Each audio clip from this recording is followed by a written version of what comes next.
Happened many years ago, cell phones weren't widespread then. I got a summer job that happened to be across the street from my father's office.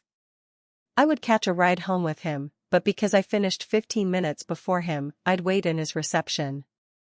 The receptionist would often chat with me, and over the summer we became good friends. One day a friend was riding home with us too. Because she didn't know where his office was, I agreed to meet her outside a nearby store. At 4:45, it was quiet at work, so I briefly went across the street and asked the receptionist to please remind Dad I'd be slightly late. At 5:30, I left work and went straight to meet my friend. Walking back with her, around 5:45, 5:50, we met my father coming along the street. He was puzzled and asked why I didn't wait.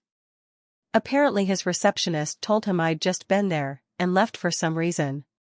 Questioning her later, she said I'd come in at 4:45. Yes, I had. But she insisted I'd come in again around 5:30. I'd used the phone on her desk to call my father's office, and got no reply. He had indeed been in a meeting room then. She'd then answered a call, and been busy with that, but had just glanced back to see me leaving back onto the street. A moment later, my father had finished his meeting and crossed reception, and she'd told him. Since none of that had happened, we had no answer. His receptionist actually got a bit upset by it, so we dropped it. A year later, I was living in another part of the country, and took a temporary job. I hadn't told this story there. One morning, I slept through my alarm and woke up in a panic. I rushed to work. When I arrived, everyone in the office was busy, so I quickly pitched in. Half an hour later, when it was calm, one of my workmates asked me, "Did you forget something earlier? Was that why you left again?" Turned out two of my workmates had seen someone walking past the office window, which looked onto the corridor. Now the glass was slightly frosted, so they couldn't be sure, but it was enough to see some details, and they both thought it was me. They were surprised when I didn't come in, but assumed I must have had to leave.